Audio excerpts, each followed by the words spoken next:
et bienvenue pour un nouveau numéro de Book and Furious. Ça faisait longtemps, hein. Aujourd'hui, je vais vous parler d'un conte, ou plutôt d'un recueil de contes, Les histoires extraordinaires d'Amy Letertre, édité chez Flammarion. Une petite merveille. Ce recueil de contes émouvant, intéressant, mais surtout moderne, reprend les codes des contes traditionnels, mais avec une touche beaucoup plus actuelle.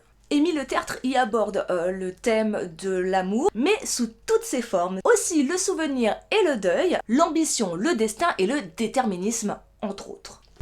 Tu es subjugué par cette magnifique couverture et ce contenu intrigant. Reste avec moi, je t'en dis plus.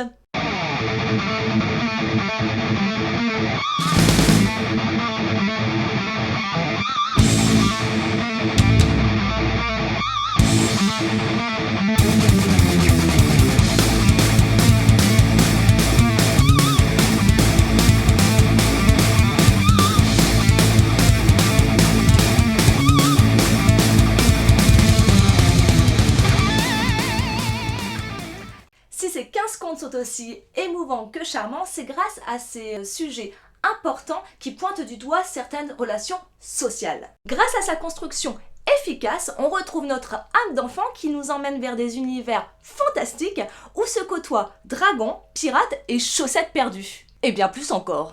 Ainsi, une pléiade de personnages aussi extraordinaires les uns que les autres nous enchantent par leurs aventures dans lesquelles on ne peut rester insensible. D'ailleurs, on peut tous s'y reconnaître. Mon conte préféré? Ah, je sais pas, c'est trop dur de choisir.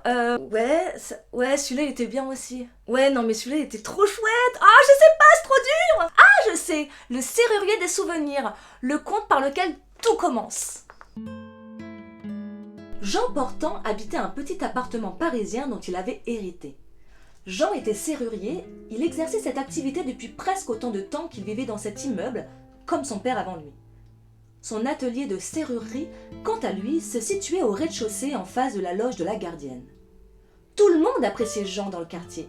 Il était réputé pour être un peu particulier. On le surnommait le serrurier des souvenirs. Pourquoi, me direz-vous? On ne venait pas voir Jean pour se procurer un double des clés ou changer de serrure, non. Quand on entrait dans la serrurerie de Jean, c'était dans un but bien particulier. La boutique était remplie de clés du sol au plafond, des grandes, des petites, des dorées, des argentées, et toutes renfermaient le secret de celui qui l'achetait. Jean avait un pouvoir depuis tout petit, un pouvoir qui se transmettait de parents à enfants dans sa famille, faisant de lui un magicien du bonheur. J'ai également un coup de cœur pour Le Pirate qui avait le mal de mer, où Amy Letertre aborde l'ambition des parents pour leurs enfants, donc le déterminisme. Et comment ne pas parler de Dragon, ce conte qui aborde le deuil, l'acceptation et la force intérieure. Ah, je veux pleurer.